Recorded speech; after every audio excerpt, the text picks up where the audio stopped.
Almost exactly 7 years ago, LeBron James stood at this exact spot and opened his I Promise school.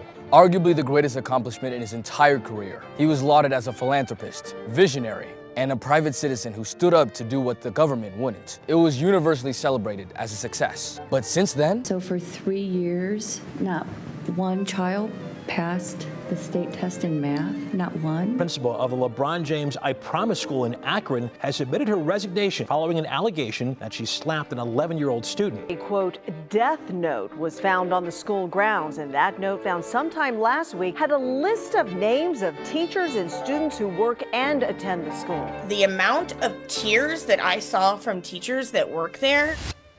What's up, y'all? I'm Kip Kame 11, and I'm here in Akron, Ohio to find out, why is LeBron James's I Promise school failing? Well, to begin, we have to go back to 2004. Fresh out of Akron, Ohio, LeBron James let all the naysayers know that he was the truth. After a successful Rookie of the Year campaign and an $87 million Nike deal, LeBron was a far cry away from where he was even just a year ago. Still possessing a strong allegiance to Akron, LeBron founded the LeBron James Family Foundation as a 19-year-old, as a way to help out struggling children like him when he was growing up. As his career accolades and profile grew, so did his organization. In 2005, LeBron hosted his first annual bike-a-thon, with kids from Akron riding along with him, joined by NBA friends Carmelo Anthony and Dwayne Wade. He continued to provide steadily for his community and took it up a notch in 2011, where he started the I Promise initiative, a program that gave resources to underprivileged children in Akron in order to help them succeed with school. This would go from bikes to computers to even annual trips at amusement parks. I love being in this program. It's life-changing. After a few years, this initiative expanded to the I Promise School as a way for kids who are at risk of flunking out and being claimed by Akron's tough environments, like LeBron almost famously was, to express themselves and be supported. It was a fantastic idea and the first of its kind. There have been schools opened by celebrities before, like Deion Sanders' Prime Prep Academy, Will Smith's New Village Academy, and Kanye's Donda Academy, all with varying levels of success. LeBron's school, however, was different. It was a fully public school as opposed to private school or academy, fully integrated into the Akron public school system, and operated as such. Only that it's got over 100 of LeBron's game-worn shoes inside, and over $1 million a year in extra funding. This was history in the making. In a regular public school, LeBron James became the vice principal. But seriously, in America, there hasn't been a large-scale project like this. One of the reasons being, I'd be remiss not to mention, is that LeBron is, again, a private citizen attempting to revolutionize schooling for lower-income families and children. What he's doing is venturing into uncharted waters. Not only has he opened a school, he's opened up transitional housing down the block from the school for families and parents of students who might be experiencing bouts of homelessness. There are 50 families here who prior to this had struggles with finding housing. This initiative right here gives them a home. Less than 2 blocks away from the I Promise school. There's also the I Promise apartments, geared for longer term stay. Then there's House 330, where parents of kids are employed by the facilities to give them work. I talked to some of the people there, and they had nothing but wonderful things to say about the foundation. I was never accepted into LeBron Foundation. I don't think I would have known truly what to do in life. There are schools out there that receive additional funding, but you're not gonna find them in America. You might find them in Japan. This is a very nice school. What? Or a private school. There's no place in America that's providing public school resources to a facility such as this, except for LeBron. So, what's the problem? Well, for starters, we have to address what exactly it was that made I Promise so special in the first place. Beyond the grand name and media attention, there were genuine benefits that looked to be promising for children coming from different backgrounds. The inaugural principal for the school, Brandy Davis, an Akron native and 18-year veteran of Akron Public Schools, put it plainly in national news circuits. We are going to be that groundbreaking school that will be a nationally recognized model for urban and public school excellence. We are letting people know it is about true wraparound support, true family integration, and true compassion. Wraparound support, like a hug. That's one of the core tenets of the I Promise school. It's the vibe that LeBron James and his, family foundation were looking to cultivate. It's plastered everywhere around the school, and it's even the first thing you see on the website, and also when you pull up to the school. The I Promise school was looking to create an environment where kids at school felt like they were at home, and that their teachers were family. This was accomplished in a multitude of ways. On top of the taxpayer funding that I Promise got as a part of the Akron School District, something for some reason that drew ire in the local press, there's about $1.5 million extra that the LeBron James Family Foundation provides for the I Promise school budget. Given its rather elaborate interiors and miscellaneous costs that came with new features, the foundation spent approximately $2 million in the school's inception. This extra spending goes for creating smaller class sizes for children, free bikes, hiring tutors for after-school programs, free breakfast, lunch, and afternoon snacks, as well as an on-site family resource center, which includes a food drive, GED education classes, and lawyer services for parents of the I Promise kids. Beyond that, there was a significantly longer school year from July to May, from 9 a.m. to 5 p.m., as well as 4 intervention specialists and an ESL teacher. All of this in Akron, home of one of the poorest school districts in the state. Then, of course, there are all the visits made by LeBron James, his shoes on the walls, and sometimes personalized messages and shout-outs from the king himself. To any kid, best school ever, right? The teachers thought so too. Oh, I actually thought it was going to be amazing. This is former I Promise school teacher Jessica Gerber, a 12-year veteran of Akron Public Schools, who started at the I Promise school in 2022. More on her later. The very first school year of the I Promise school started with much fanfare. I mean, after all, it was literally the LeBron school. Everyone and their mother wanted to know how it would turn out. So much so that LeBron's media company, Spring Hill Productions, commissioned a documentary on the first year of the I Promise school. You can find it on YouTube. I highly recommend it. It's an amazing watch. In the first few minutes, you can see there's a great amount of resources that truly do provide relief for families in serious need. It instilled hope in the family of those attending the school. LeBron James. Who's gonna help him and stuff, you know, with his problem, like with his reading, everything. But now the issue, and the very big issue at that, is actually educating the kids. The way that students from the I Promise school were selected was through a lottery consisting of second graders from the bottom 25% of achievement levels in Akron, those classified as academically at risk. The lucky 120, or technically 240 because it was 3rd and 4th grade for the first year, would get placed into the I Promise school and receive nice perks like free uniforms and more serious ones like jobs for parents. All of these children came with baggage, and a lot of it. It tended to be the reason even that they were low achieving. They weren't able to focus on class because they were acting out. Oftentimes, this was because they had unstable home lives, with families not knowing how to prioritize education because they hadn't been down the path themselves and were busy worrying about other things. Take Nate, for example, a kid who was showcased on LeBron's Instagram story, who began at a kindergarten reading level. If something got too frustrating or intense for him, he would get up and walk out of the classroom. His teachers would say that he was so behind, not because he wasn't able to learn, but because he wasn't spending enough time in class. The lady who we saw from before was Nate's grandma, who lives with Nate's mom and her 7 kids. What happened to the dad? And his friends set him up. They stabbed him, shot him, ran him over. They stabbed him with a stone. On top of that, Nate had experienced a SWAT raid in his apartment complex after his uncle had been caught selling drugs. He says that he wasn't scared, but it's clear the experience impacted him. Oh, police, put your hands up! Nate is just one of such cases, and in a classroom, one of 20. In another class, there was a little girl who felt so unsafe that she would lock herself into one of the very fresh and new lockers at the school.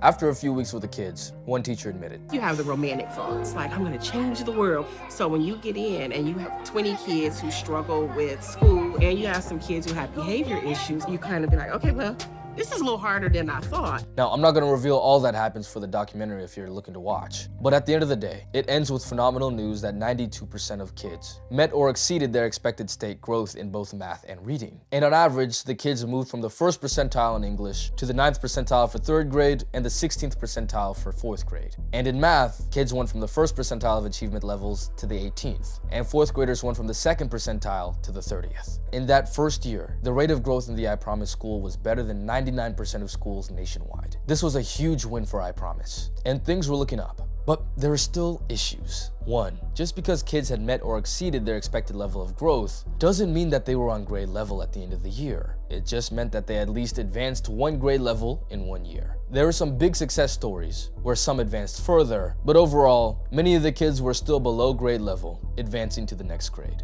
And beyond that, there are some more serious issues brewing. Will it be handcuffed, yes or no?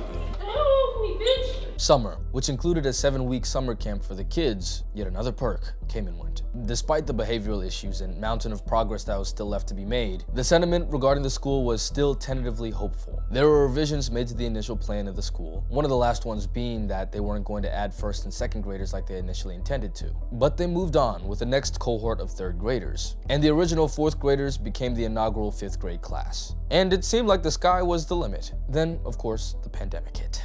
Now see, this is where things got bad. For a lot of us in the US in regular home and school situations, the pandemic was an inconvenience, sure, and lowered work ethics overall. I was a senior in high school and I experienced the strongest dose of senioritis I think one can get, but I came out relatively unscathed. For those in younger grades, the results were much more dire. Over the last 3 decades before the pandemic, 8th graders nationwide have steadily been getting better at standardized math tests, but from 2019 to 2022, almost half of that growth in 30 years has been lost, setting 8th graders in math back literally 2 decades. Now, imagine the kids at the I Promise school. Kids like Nate with 6 other siblings, a mom that works nights, and a grandmother. He had to find a place to focus in all of that mess. Or some kids that may have their heat shut off, so they'd have to focus through the cold. A student at the University of Akron did a small study involving 10 teachers who taught at the I Promise school during the pandemic. The study found that all the teachers had significant issues getting the kids to follow instructions, and a large majority of them believed that their kids were performing worse than expected, while having overall negative behavior. There have been studies done about the disparities that were exacerbated in the pandemic between high-income and low-income families. And that was the same in the Akron school district, a lower-income district. They also suffered from what's known as learning loss during the pandemic. The amount of failing grades in math went up by 9%.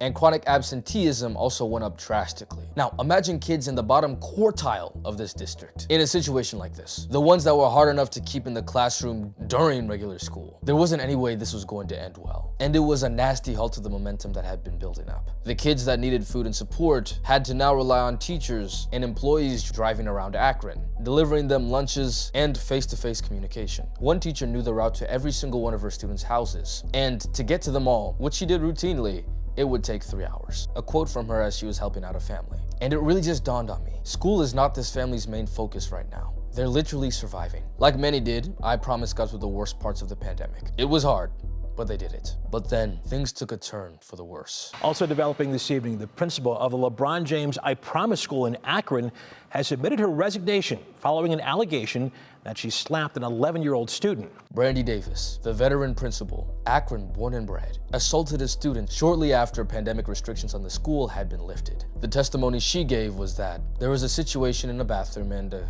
kid took a dump in the urinal. One of the kids told Miss Davis, who was rushing to the scene of the crime, using some pretty crass language. Miss Davis then said she went into auntie mode, treating the kid like her own nephew, and slapped him for using the S word. The kid's lip was split and bloodied. She immediately and profusely apologized to the family, but the damage had been done. From there, it's kinda downhill. Miss Davis was one of the main faces behind the entire operation. She's still listed as the principal on the I Promise school website, but due to the incidents, she was immediately placed onto paid leave in September of 2021. Davis then resigned in December of that year, and the school began a very turbulent period. While Davis was on paid leave, retired principal Charles Jones stepped in immediately to be the interim principal. Then after a month or so, principal of another APS school, Anthony Lane, took over for the rest of the school year. Going into the 2022-23 school year, things were looking bad. In just 1 year, the school had 3 principals. But they were able to secure a permanent principal, a University of Akron graduate and assistant principal from a nearby school district, Tawana Ham. She was a promising and eager prospect, but after 1 year, she was moved to another principal position in the district, and shortly after left Akron altogether. The district didn't give a reason, and when the local paper reached out to Ham for comment, she didn't respond. Remember Miss Gerber from before? She was at the I Promise school for the exact same amount of time that Miss Ham was. And, well... I'll tell you a story from the first time I walked in. The very first day I had shared a classroom with an intervention specialist, and I walked in and he was like, the kid was 7th or 8th grader, and he was just chewing out the teacher, and she's a young thing. And I was like, don't speak to her like that. And if you don't talk to me, I don't know who you think you are. You don't come in here and talk to me. Walks out, slams the door. I mean, my first 30 seconds in the classroom. Wow. And that kind of sums up how the kids act. They call it a walk and talk, and anytime they don't want to be in class, they throw a fit and they walk out of the classroom. I had an altercation with a very large 6th grade student who was trying to fight another student, and I was trying to break it up, and then he, turned on me like, get out of my face. I don't even want to repeat what he said to me. And there was at the front door of Akron, or at I Promise is an Akron cop. And I looked at him and I was like, are you going to do anything? And he just slowly unfolds himself. He goes, they don't listen to me either. That's the response. Wow. Okay. And it was after that incident, I called my boss and I said, if you don't get me out of this school, I will quit right now. Her experience speaks for itself. A lot of these problems were evident and documented in the first year of the school, but progress was still ultimately made. But when the school went into the pandemic and then lost its founding principal, the visions that the founding team came up with weren't able to be executed properly. New students came in with the same problems as the old students, and it got to the point where it seemed that the culture was dictated more by the students than by the teachers, at least according to Ms. Gerber. The teachers tried to get kids to do things. I mean, I will be like, it's not the staff. Like, there's no support there at all. There's no accountability. I mean, we've got 7th graders beating up 3rd graders on a school bus. We have kids. I mean, when I say fights daily, multiple, constantly, fights. The amount of tears that I saw from teachers that work there, everyone's put in for transfers. Like, I knew at least 5 teachers who put in for transfers because they just don't want to be there. The teachers became overstressed and overworked, a lot of which had to do with another critical component, IEPs. If you're not familiar, it's a document, IEP standing for Individualized Education Program, in the American K-12 system, assigned to children that have a learning disability and require extra attention in the classroom. These disabilities range anywhere from dyslexia to speech impairments to autism. And these kids are often in regular classes with other students, with just a bit more attention given to them from the teachers. Nationally, there are about 15% of these types of students. In the Akron Public School District, there's about 17%. As of 2022, the I Promise school had 30% that required an IEP, double the national rate and damn near double the district's. In some classrooms, that number was as high as 45%, and one of the grade levels had 50% of children with some sort of learning disability. Damn near illegal in Ohio. And straight up illegal in Akron. It got so bad that the Akron Public School District placed a limit on kids who had gotten an IEP to I Promise, capping them at 10%. It was this environment that made I Promise so difficult for teachers. But according to Ms. Gerber, that wasn't the only issue. Because what you see on social media and what you see, like, LeBron, everything is given, nothing is earned. Or, everything is earned, nothing is given. It's actually the opposite. Everything is given, nothing is earned. I Promise isn't any different than the kids that we're getting in Akron Public Schools. They're just getting selected. Half their siblings are with us. Do you see what I mean? Like, everyone's got trauma. I don't know, like, it's just a different environment. I've never been in an environment where there's no accountability like that. And this was reflected in the report given 2 years ago after the 2023 school year. Keith Lichty, the liaison between the I Promise School and APS, compiled a report to present to the board concerning the I Promise students and their scores. The first report since the first year in 2019. But the news wasn't so good this time. 3 years, not one child passed the state test in math, not one. What this board member was referring to was this chart, one of a series in Keith's presentation that told a story quite opposite from the end of the first year, from a time of promise and opportunity to one of stagnation and even failure. After the pandemic, kids from the original 3rd grade class, with kids like Nate, not a single child passed a grade level state exam in math for 3 straight years. This is even more damning when considering their testing protocols. It takes the I Promise kids 5 weeks to finish a test. 5 minutes, I'm not kidding, and they want a break. I need a break. And they're allowed to have one. They get up and they walk out of the classroom. They need a break. Not only were the kids not doing well, they ended up, by the 8th grade, growing less by kids who weren't selected to go to the I Promise school and went to other Akron schools despite being eligible for I Promise. Again, by the time these kids left 8th grade, the kids who were eligible for the I Promise school in Akron and didn't end up going were growing more than the I Promise kids were. In math, 42% of kids were making a year's worth of progress in school compared to just 27% of I Promise's kids in the 8th grade. And in 7th and 8th grade, In English, I Promise kids were still learning less than kids in other Akron schools. And when we're talking about this year's worth of progress, by the way, this is again meaning if all of the 8th graders came into school with a 5th grade math level, then only 20% of them in I Promise would end up with a 6th grade math level by the end of the year. The APS board president at the time, Derek Hall, made this point. Those numbers could be 100% growth, grades 3, 4, 5, 6, 7, and 8. But if they came to us 2 years behind, they leave us 2 years behind. If they're not exceeding 100%, then they're not actually catching up.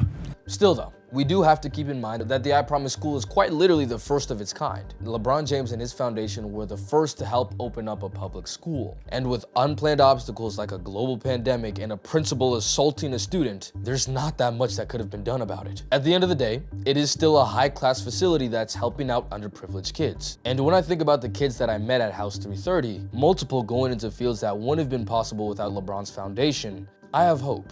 Mrs. Gerber, with all of the issues that she took with the school, even conceded that it could work. That the premise of what he wanted to do was a really good idea, and I think bringing in the upper grades ruined that. If they would have kept it with 3rd and 4th grade, they would have saw big things happen. Since that report was made in 2023, the school has made some progress, led by Principal Stephanie Davis, a fully committed Akron native. Because of the bad test scores, the I Promise School was placed under state intervention in 2 categories: Black students and students with disabilities, where both groups were testing in the bottom 5th percentile of the state. In February of 2025, the school was able to exit out of that classification, which is of course progress, but there's much more work to be done. When the inaugural class graduates high school, it's very likely that it'll show that the kids would have done just as fine, if not better, if they had went to a regular Akron school. But then again, it's not quite fair to judge I Promise on its first class. Like an I Promise representative said, we also, in essence, opened a middle school during the time of a pandemic, and a lot of the initial work was put into the development of what did the elementary school look like and how was it built. But I don't know if everybody came back to the table and did the same level of work, given that we were in the middle of a pandemic, to build out the middle school. With a more stable leadership culture, more experience, and more tweaks, the stats will improve. Now, will it end up that the I Promise School will be a nationally recognized model for urban and public school excellence? Probably not. But will it change lives for students and their families? From what I saw in Akron, that seemed to be the case, school or no school. The kids that I saw were empowered to see and pursue their dreams. So, again, is the I Promise School failing? You tell me.